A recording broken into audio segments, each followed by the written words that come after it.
When I think Ottawa West, I think cool neighborhoods and amazing food. But one of my favorite things to eat here are croissants. Let's check in with Kevin at Artisin Bakery and see what he's mixing up today. Hey Kevin, how you doing? Good, how are you? Oh man, it's been a while. It has been. You guys are known for amazing pastries, and one of the things I love is a flaky croissant, right? Oh yeah, ours is flaky, crunchy, makes a mess when you eat it. That's how it should be. Butter, right? Yes. Butter is so important. Yep. Why don't you show me the ropes of making croissant?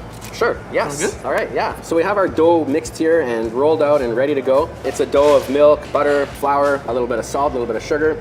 And then now you're gonna put the butter in here. The butter. We're basically gonna make a little package. Butter is better. You're gonna put your points over here like this. You're All gonna put the square the other way. So it's gonna look like that. That's better. Yeah, so you have a little bit of a chance. Perfect. Yeah. And then pull we'll that just off. take that off. Look at that ratio. It's almost equal ratio of dough and butter. Now that's what makes a flaky croissant. So we're basically gonna bring all the corners dough over? into the corners, yeah.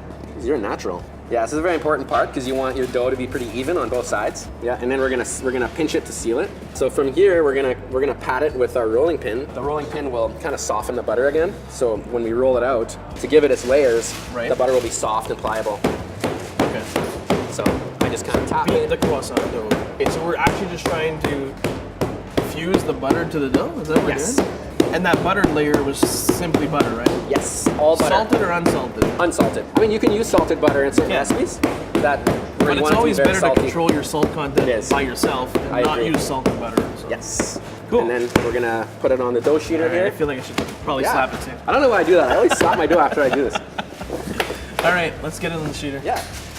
The sheeter is amazing because you could use a rolling pin, but the sheeter will make the dough more flaky because it's fast rolls. Okay. If you use a rolling pin, you can roll and roll and roll, and Yeah. you're just working your dough and working your dough. And then you're Where a working dough some sheeter is- areas more than others. So Exactly. this is going to make that consistent shape. Yes. Perfect. So it's fast and it's way more effective with croissant making. All right. And again, you want to go slow because if you just put this through those rollers really quick, Right. your butter is going to push and it's going to kind of come out here. Burst out the side. Yeah, so you want to take your time a little bit. All right, so we're gonna just roll this out about this long. And we're gonna put it back on the table here and give it a three-fold. Pull your dough gently, you don't want to break your butter. You gotta remember your butter is all in there. We're going to be rolling out so many times, and there's going to be so many layers of Yeah. butter. Yeah, this recipe we're gonna get 27, so you can see the butter. All right. See? Yeah, look at that. Like a perfect layer. Look at that. That's actually really, really cool. Right now, when we roll this out again, we're gonna have 3 layers until Right. we give it another. Okay. So what's 3 times 3? 3 times 3 is 9. Yeah. We got it. And then so I only roll this to start twice because if you roll this, we basically do it 3 times, so we end up with 27 layers. Yeah. So the keys from the beginning was that once we put the butter in the dough and folded it over, Yes. was actually hitting it, right? To, Yeah. to temper that butter so that it doesn't break, it doesn't Yeah. separate, and makes it nice and pliable. Okay, there we go. That's good. There we go. There we go. Yeah. All right, you want to fold this one? Sure. So you got to kind of eye it out where it's gonna, yeah. And then So it's okay if we to have that? see, Those not wrinkles? bad. Jeez, you're natural. A You are natural. croissant natural. And then so now this dough is gonna We're at rest 9 layers. because if we roll this again on the sheeter, the gluten is too tough right now. Right. So we're gonna grab the other dough that's ready. Yeah, thank you, Tristan. So this dough is frozen for about 30 minutes, Okay. and it's hard. Yeah. Because if this dough starts to rise, your butter in there is gonna break. So at home though, you could put that in your freezer as well. Absolutely, and I would because the freezer, like I said, stops fermentation, Yeah, exactly. and it also just hardens the dough part, so that when you roll it, it's just gonna be much easier. It's gonna be like you're rolling plasticine almost. Perfect. So now we're at 9. So yes, Right? so we're gonna We're at give 9. the last fold to end up with 27. Dough's just a little sticky, so I'm gonna just put a little flour. So if the dough gets sticky, add a little bit of flour. Yes, As with most baking or pasta, right? yes, and you don't want to use too much. You never want to just throw. No. All right. And So now, even though it's really cold, it's not going to affect this process? no. If it was like too cold, like if it was half frozen, then it would be bad. Right. Timing the dough in the freezer is very key, right? Very key. So you want to look for that firmness, Yes. but not frozen. We're gonna roll this to like 2.5 millimeters. You can actually kind of see the butter shining through the dough. Yeah, it's beautiful. You should never see little pieces Yeah. here and there. Like see It's a nice solid color. Yeah. We want this to be in and around the 14. 14 inches? Yeah, because then we want our croissants to be about 7 inches Okay. long. So I'm just gonna trim this, and we're gonna make beautiful danishes with the bottom part. It's funny because if you're not almost perfect with your croissants, Right. you'll see a huge difference in each of them. It's kind of like pâte à Right. choux. Pâte à choux is the same way, like choux paste. Oh yes, the measurements are key. All right, so I just follow my points here. I'm getting excited for croissants. Just All gonna right. trim this part here off.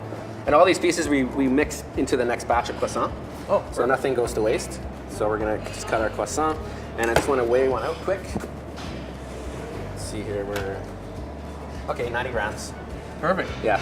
That's what you want, right? That's what you guys Yeah, are going for. we go for grams? 90, yeah. Some people go a lot less. Right. But I like to make them a little bigger. Yep. We make breakfast sandwiches on these things. Yeah, I mean, who wanna wants a try? small croissant, right? Now my skill is going into question here. There you go. I'm totally hiring you. Let's weigh this one. Can we weigh it? Yeah. Unbelievable. Unbelievable. Oh, a little off, but it's A okay. little off. All right. If it's a little off, just go a little wider. And I highly suggest that every home cook baker should have a little scale at home. Yeah. You know, yeah. Scaling. A kitchen scale is very important at home, right? Yes, because Consistency. Even if Consistency. you're doing it at home and you want it to be real good, yes, consistency is key. it is. You know, when we say 1 cup of dried ingredients or 1 cup of wet ingredients, it's 100% different. Yes. Weight is always best. Some people use machines to do this as well. Like there's like a roller, you can roll your dough. Oh yeah. But they just don't look as nice. And we're called I love Artisin the hand Bakery. touch of it. Artisan Bakery makes things by hand. And I think it's important that you keep it that way. That's Yes. why people love you guys, right? All right, and then we just cut a whole a line in the center here. Yeah. So that when we roll, we can kind of open it up more, and Okay. that the legs will be longer. There you go. All right. We're gonna roll these. I roll this way, so that's little cut Yeah. there. I open it up so that your legs are a little longer, All right. and then just try to roll it in one shot. I was trained in France and in New York to roll this way.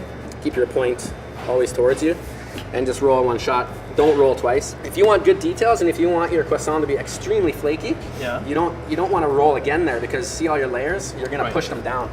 Try it All out. right. Let's try it. Yeah.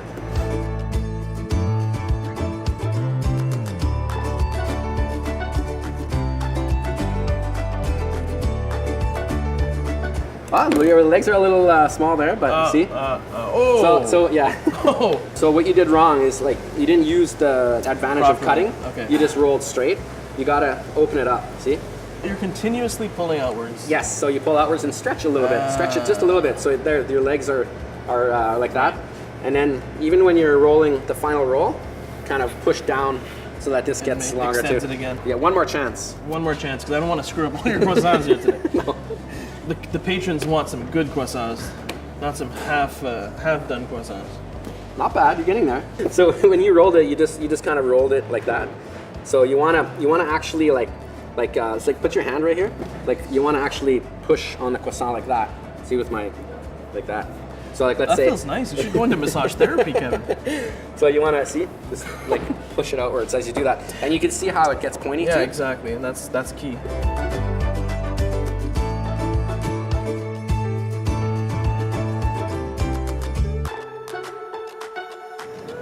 Yeah, that is beautiful. Okay, there we go. This is a piece of art. That is. I think your pastry chef I think would we're be gonna. proud. Yeah, I think we're gonna label this one. Yes. Label that one. I'm gonna take a bite of that tomorrow. And so that little point there, you want it just sticking up a bit, because Okay. once it proofs and then bakes, it's gonna end up perfectly in the center. Okay. So we just put it there, see it sticks up a bit, and then you just want to gently push on the legs to Okay. make sure they stick. Otherwise, again, if you don't do that, they're gonna move all over the place. Right, which we don't want. Don't want. So again, point up, and then put your legs around, Oh, yeah. wrap them around. That's a little bit too much, right? Yeah, that's A nice. little close. And then we're gonna put 12. Okay. So we gotta even it out. So we're gonna put That's like 1, 2, 3, 4. Even spacing is very important when you're baking, right? Yeah. You don't want your pastries or cookies or whatnot to become one. So these are going to go in the fridge overnight.